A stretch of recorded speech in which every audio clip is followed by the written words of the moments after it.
À votre avis, quelle est l'industrie la plus rentable aujourd'hui ? L'automobile ? Le luxe ?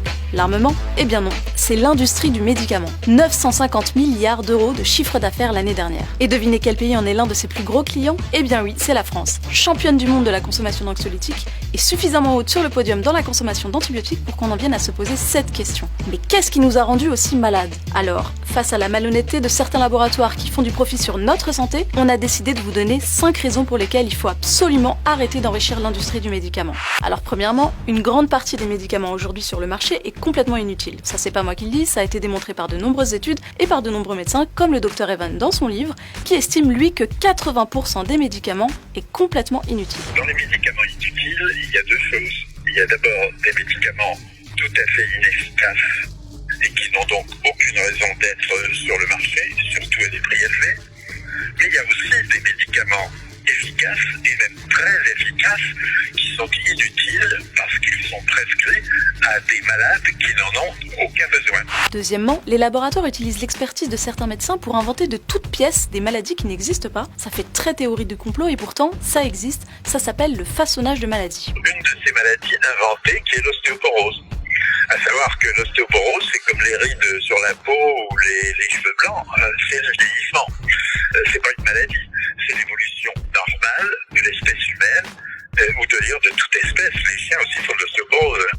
Mais il n'y a pas que l'ostéoporose, il y en a beaucoup d'autres, de maladies complètement inventées, la dysphorie prémenstruelle des femmes, c'est le syndrome d'hyperactivité avec manque d'attention des enfants, et puis pour moi, et pour beaucoup d'autres aux États-Unis et en Angleterre, les histoires grotesques du cholestérol qui tient absolument pas la route. Un rapport de l'IGAS, l'Inspection Générale des Affaires Sociales, estime que les laboratoires dépensent en moyenne 25 000 € par an et par médecin pour les influencer.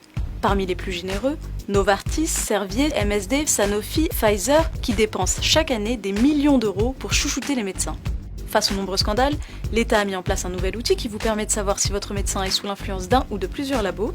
Il suffit d'aller sur ce site et de taper le nom de votre médecin et vous verrez tous les avantages qu'il a perçus. Troisièmement, les industries pharmaceutiques préfèrent élargir le nombre de malades pour vendre plus de médicaments plutôt que de réellement les soigner. C'est ce qu'on en vient à penser quand on voit qu'au fil des années, plusieurs seuils de diagnostic ont été manipulés pour faire plus de profit. Je m'explique. Le seuil de diagnostic, c'est ce qui apparaît sur votre prise de sang et qui détermine si vous êtes malade ou pas. Par exemple, on était pendant des années considéré comme malade quand on avait un taux de 240 mg de cholestérol par litre de sang. Ce taux a été réduit de quelques milligrammes, passant de 240 à 200, ce qui a augmenté le nombre de patients de, tenez-vous bien, 42,6 millions, soit une augmentation de 86% et un marché en or pour les laboratoires. Quatrièmement, les laboratoires s'enrichissent en spéculant sur leurs brevets et en vendant leurs molécules à des prix exorbitants. Prenons un exemple concret, le laboratoire américain Gilead. Son médicament, le Sovaldi, lui a permis de réaliser en un an 12 milliards d'euros de bénéfices, et ce au détriment de nombreux patients à travers le monde qui n'ont pas eu les moyens de se soigner.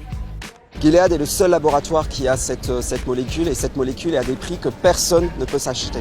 En France, chaque malade soigné avec ce médicament coûte 41 800 € à la sécurité sociale.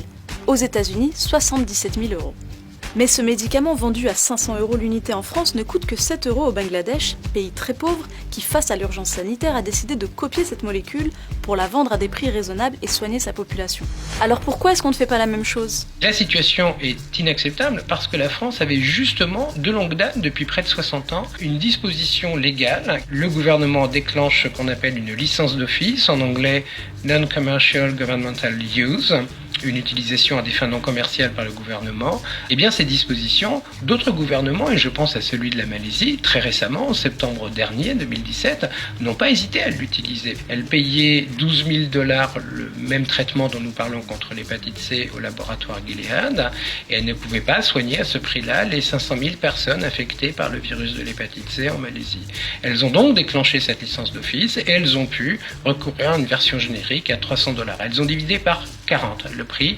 Ce qui nous amène à notre cinquième et dernier point pour lequel il faut absolument arrêter d'enrichir les industriels du médicament. La France en est l'une des principales victimes. On ne peut pas dire qu'ils sortent que l'industrie pharmaceutique française sorte des médicaments innovants depuis quelques années.